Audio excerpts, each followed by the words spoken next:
আসসালামু আলাইকুম রহমতুল্লাহ। সম্মানিত দর্শক, আপনাদেরকে পবিত্র মাহে রমজানের খুশামদেদ। আল্লাহ তাআলার মেহেরবানি যে আল্লাহ তাআলা আমাদেরকে পবিত্র রমজানুল মুবারক মাসের মতো বরকতময় মাস আমাদেরকে আল্লাহ তাআলা উপহার দিয়েছে। পবিত্র রমজানুল মুবারক মাস হচ্ছে বান্দার জন্য ইবাদতের এক মৌসুম, আমলের এক মৌসুম। আল্লাহ রাসূল সাল্লাল্লাহু আলাইহি সাল্লাম বলেন, এই মাসটাকে আল্লাহ তাআলা অন্যান্য মাসের ইবাদত থেকে 70 গুণ বেশি নেকি লাভ করার সুযোগ আল্লাহ তাআলা এই রমজান মাসে দান করেছে। এই জন্য যেহেতু রমজান মাস ইবাদতের মাস, রমজান মাস আসলে এমনিতেই সাধারণভাবে প্রত্যেকটা মানুষের ভিতর ইবাদত করার, আল্লাহ তাআলার হুকুম মানার একটা আগ্রহ অন্যান্য মাস থেকে বেশি দেখা যায়।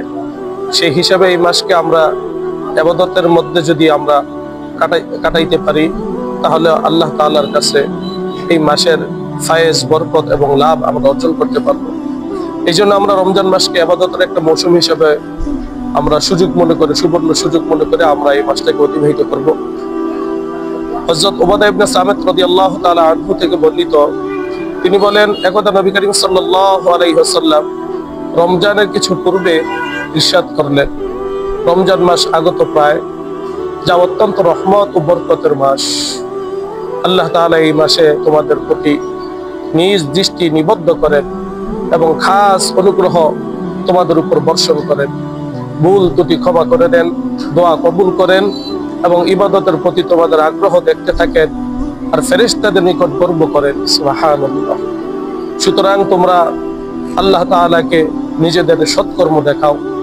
ওই ব্যক্তি সত্যিই হতভাগা যে এই মাসেও রহমত থেকে বঞ্চিত রহিল। আমরা এই হাদিস দ্বারা বুঝতে পারলাম এই মাস আল্লাহ তাআলার কাছে খুব পছন্দনীয় একটা মাস। আল্লাহ তাআলা বান্দার প্রতি খাস দৃষ্টি বান্দার প্রতি নিক্ষেপ করেন। অতএব এই মাসে আমাদের বেশি থেকে বেশি ইবাদত বন্দেগী করা। আল্লাহ রাসূল বলেছেন, হতভাগা ওই ব্যক্তি যে ব্যক্তি রমজান মাস পাওয়ার পরেও এই মাসের রহমত থেকে সে বঞ্চিত রহিল। এই জন্য আমরা রমজান মাস এমন ভাবে অতিবাহিত করব যেন আমরা হতভাগা না হই, যেন আল্লাহ তাআলার কাছে তিনার প্রিয় বান্দা হিসেবে আমরা নিজেদের পরিচয় তুলে ধরতে পারি। আর এই মাসে আল্লাহ তাআলা দেখেন বান্দা কে কি আমল করে, বান্দার দিকে তাকিয়ে থাকেন, বান্দা দেখাও দেখি তুমি কতটুকু আমল করতে পারো, ইবাদত করতে পারো। যেহেতু আল্লাহ তাআলা দেখতে চান, সেহেতু আমরা অবশ্যই আমাদের ইবাদতের সংখ্যা, ইবাদতের কাজগুলো আমরা অন্য মাস থেকে বাড়িয়ে দিব। আল্লাহ তাআলা আমাদের সকলকে এই রমজান মাসে বেশি বেশি ইবাদত বন্দেগী করার, আল্লাহ তাআলার হুকুম মানার তৌফিক দান করুক। আসসালামু আলাইকুম ওয়া রাহমাতুল্লাহি ওয়া বারাকাতুহু।